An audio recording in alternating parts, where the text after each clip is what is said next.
প্রিয় শিক্ষার্থীবৃন্দ, অনলাইন ক্লাসে তোমাদেরকে শুভেচ্ছা জানাচ্ছি। আজকে বিশ্ব মহামারী করোনার ভয়াল গ্রাসে স্তম্ভিত, তারপরও কর্মমুখী মানুষ পেটের ক্ষুধা নিবারণের জন্য কর্মক্ষেত্রেই ঝুঁকি নিয়েই পথ চলছেন। আমি মনে করব, আমার প্রিয় শিক্ষার্থীবৃন্দ, তোমরা যারা ঘরে বসে আছো, কর্মমুখী জনগণদের কথা ভেবে, কর্মমুখী লোকদের কথা ভেবে তোমাদেরও কর্ম করেই যেতে হবে। আর তোমাদের সেই কর্মটি হচ্ছেই পড়ালেখা। বাড়িতে বসে না থেকেই অঢেল সময় তোমাদের হাতে, অল্প অল্প করে হলেও যদি তোমরা তোমাদের এই প্রত্যেকটি সাবজেক্টের এই লেকচারগুলো তোমরা ফলো করো, এর মাধ্যমে যদি সময়টাকে অতিবাহিত করো, দেখবা ঈশ্বরের কৃপায় যখন করোনা শেষে আমরা কলেজে ফিরে আসব, তখন এই যারা এই ক্লাসগুলো ফলো করে সুন্দর করে পড়াশোনা করেছে তাদেরকে আমরা বুঝতে পারব, তাদেরকে আমরা চিনতে পারব। তারপরেই যখন পরীক্ষা শুরু হবে, তখন তোমরা তোমাদের ওই অবসর সময়ে বসে থাকা দিনগুলো কিভাবে কারা কেমন করে অতিবাহিত করেছিল তার প্রমাণও আমরা পেয়ে যাব। আশা রাখি বেঁচে থাকার জন্য, টিকে থাকার জন্য আমাদেরকে লড়াই করে যেতে হবে। সে যারাই যেখানে যে প্রান্তেই বসে থাকো না কেন, সেই জায়গায় থেকে তোমরা লড়াইটা চালিয়ে যাবে জীবনের জন্য, নিজের জীবনের জন্য, দেশের জন্য, দশের জন্য। আসা যাক আজকের আলোচ্য বিষয়। আমরা ইতিপূর্বে তিনটি ক্লাস আমরা করেছি প্রথম অধ্যায়ে। আজকে আমাদের প্রথম অধ্যায়ে শেষ করব। প্রথম অধ্যায় শেষে সর্বশেষ যে আলোচ্য বিষয়টি হচ্ছে ব্যষ্টিক অর্থনীতি কি, সামষ্টিক অর্থনীতি কি, ব্যষ্টিক ও সামষ্টিক অর্থনীতির মধ্যে পার্থক্য দেখো। এইটুকু পড়লেই আমাদের এই অধ্যায়ে পুরোপুরি শেষ। আমরা প্রথম অধ্যায় শেষ করলাম, তারপরে আমরা দ্বিতীয় অধ্যায়ে যাব। তাহলে আমরা আসি ব্যষ্টিক অর্থনীতিটা কি বা কাকে বলে। ব্যষ্টিক মানে হচ্ছে ক্ষুদ্র, আর সামষ্টিক মানে হচ্ছে বৃহৎ বা বড় পরিসর।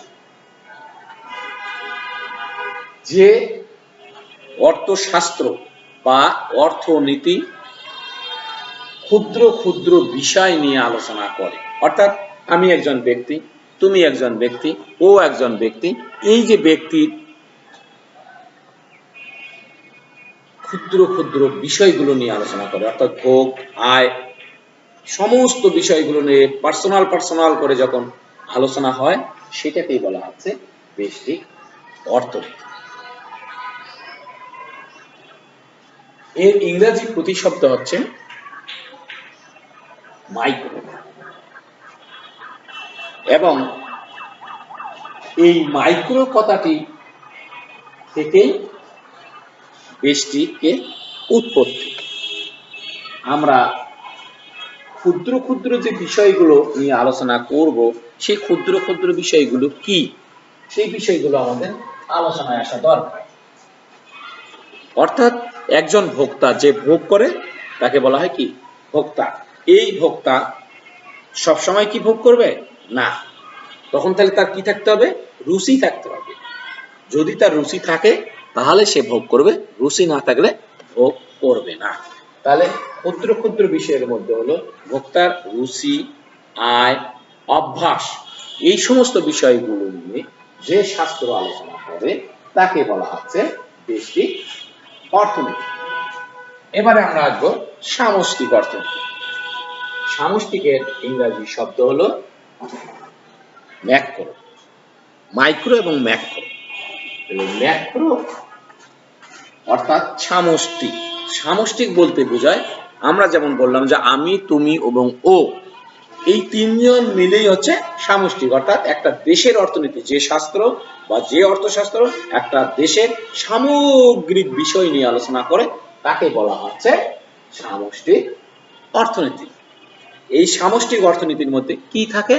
এই সামষ্টিক অর্থনীতির মধ্যে একজন ব্যক্তির থাকে না, শুধু সামগ্রিকভাবে সকল ব্যক্তি আয়, রুচি, অভ্যাস সমস্ত বিষয়ে আলোচনা থাকে। সেই বইটাকেই বলা হচ্ছে সামষ্টিক অর্থনীতি। আর শুধু ব্যক্তির ব্যক্তিগত আলোচনা নিয়ে যে শাস্ত্র, সেটা হচ্ছে ব্যষ্টিক অর্থনীতি। তাহলে আমরা কি পাইলাম? ব্যষ্টিক এবং সামষ্টিক অর্থনীতি পাইলাম। এবারে আমরা আসবো ব্যষ্টিক এবং সামষ্টিক অর্থনীতির মধ্যে পার্থক্য।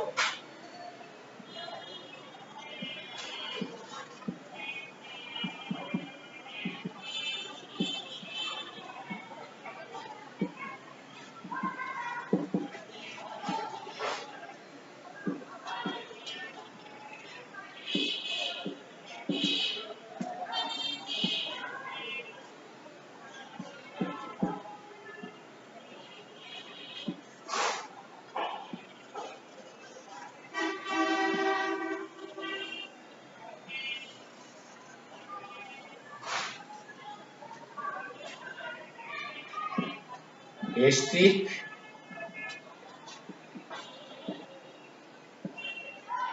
সামষ্টিক, পার্থক্যগুলো তোমরা এইভাবে দেবা। হ্যাঁ, আর বড় আরো যদি করতে চাও তাহলে ঢালা লিখে দেবা, তারপরে কোনো অসুবিধা হবে না। এখন আমি যেটা বলতে চাচ্ছি যে শর্টকাটের মাধ্যমে, অল্প সময়ের মাধ্যমে মুখস্থ করার জন্য যে পদ্ধতিটি আলোচনা করব, ব্যষ্টিক সামষ্টিক। ব্যষ্টিককে প্রথমত তোমরা সংজ্ঞা দিয়ে দেবে, ব্যষ্টিক কাকে বলে,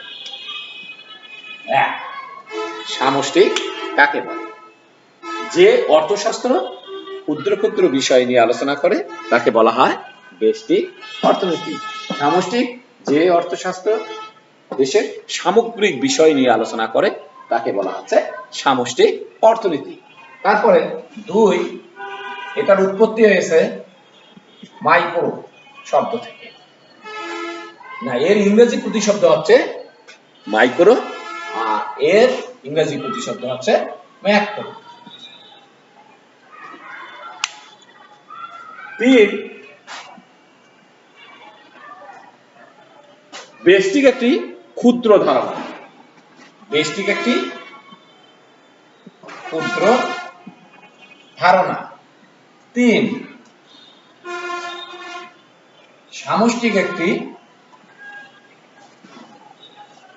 ব্যাপক ধারণা। চার,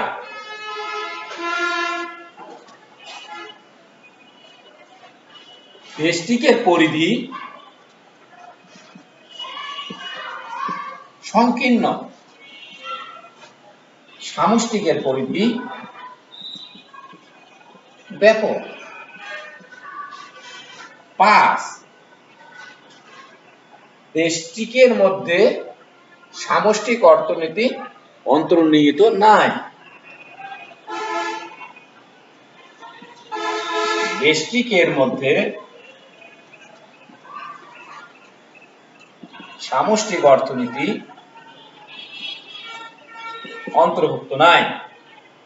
তারপর তোমরা লেখাগুলো ধরতে না পারলে বই থেকে পার্থক্যটা বুঝে নেবা। আমি জাস্ট আলোচনার খাতিরে সবগুলো বলে যাচ্ছি। পাঁচ, তবে সামষ্টিকের মধ্যে ব্যষ্টিক অর্থনীতি অন্তর্ভুক্ত আছে। কেউ যদি হঠাৎ করে কোশ্চেনের কোনো ধরন মনে না থাকে, তখন এইটুকু পার্থক্য দিবেই না, এর বেশি আর লাগবে না। মানে এটা শর্টকাটের মাধ্যমে মুখস্থ বা মনে রাখার পদ্ধতি। এরপরে যারা ভালো করে আরো দিতে চাবা তারা বইটাকে স্টাডি করবে, দেখবে যে আরো বড় বড় অনেকগুলো পার্থক্য দেওয়া আছে। আমি সেখান থেকে লিস্ট তৈরি করে আসলাম। প্রথমত আমরা যেটা দিলাম সংজ্ঞা, সংজ্ঞাটা তোমরা যেটা বললাম সেটা দিয়ে দিবে। তাহলে বেষ্টিক এবং সামষ্টিকের মধ্যে কি পার্থক্য পেলেন? যে অর্থশাস্ত্র ক্ষুদ্র ক্ষুদ্র বিষয় নিয়ে আলোচনা করে তাকে বলা হয় বেষ্টিক অর্থনীতি, আর যে অর্থশাস্ত্র দেশের সামগ্রিক বিষয় নিয়ে আলোচনা করে তাকে বলা হচ্ছে সামষ্টিক অর্থনীতি। বেষ্টিকের ইংরেজি প্রতিশব্দ হলো মাইক্রো, আর সামষ্টিকের প্রতিশব্দ হলো ম্যাক্রো। এটি একটি ক্ষুদ্র ধারণা আর এটি একটি ব্যাপক ধারণা। বেষ্টিকের পরিধি সংকীর্ণ, সামষ্টিকের পরিধি ব্যাপক। বেষ্টিক অর্থনীতির মধ্যে সামষ্টিক অর্থনীতির অন্তর্ভুক্ত নাই।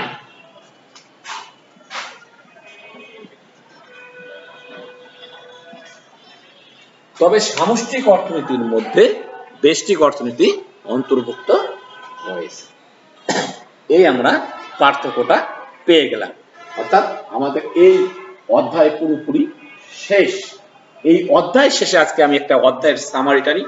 আসলে এই অধ্যায় শেষে আমরা কি কি শিখলাম বা কি কি বুঝলাম। প্রথম ক্লাস ভালো করে প্রিয় শিক্ষার্থীবৃন্দ তোমরা একটু ভালো করে লক্ষ্য রাখবা। আমি যে বিষয়গুলো এখন তোমাদের কাছে উপস্থাপন করছি সেই বিষয়গুলো খুব মনোযোগ সহকারে শুনবা। আমরা প্রথমে পড়েছি কি দুষ্প্রাপ্যতা এবং নির্বাচন কি।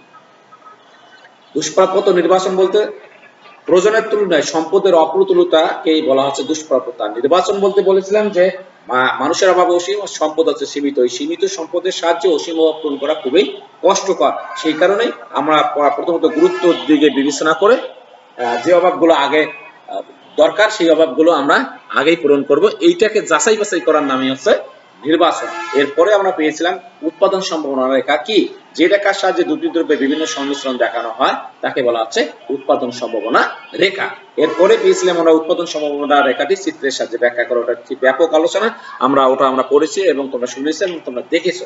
এরপরের লেকচারে আমরা পেয়েছিলাম যে অর্থনৈতিক ব্যবস্থায় কি অর্থনৈতিক সমস্যাগুলি কি কি, অর্থনৈতিক ব্যবস্থাটা কি এবং অর্থনৈতিক ব্যবস্থায় অর্থনৈতিক সমস্যাগুলি কি। প্রথমত আমরা পেয়েছিলাম অর্থনৈতিক ব্যবস্থাটা কি, যে নিয়ম প্রণালী জনসাধারণের নিয়ম প্রণালী দ্বারা জনসাধারণের অর্থনৈতিক ব্যবস্থাটা পরিচালিত হয় তাকে বলা আছে অর্থনৈতিক ব্যবস্থা। এর সমস্যাগুলি কি ছিল? সমস্যাগুলি ছিল কোন কোন দ্রব্য উৎপাদন করা হবে, কি কি দ্রব্য উৎপাদন কিভাবে উৎপাদন করা হবে এবং কার জন্য উৎপাদন করা হবে। কি কোন কোন দ্রব্য উৎপাদন করা হবে? বলা হয়েছিল দুটি দ্রব্য উৎপাদন করা হবে, ধান এবং পাট, এবং সেই উৎপাদিত দ্রব্য দুটি উৎপাদন সম্ভাবনা রেখার সাহায্যে ব্যাখ্যা করা যায়। দ্বিতীয়টি ছিল কিভাবে উৎপাদন করা যাবে।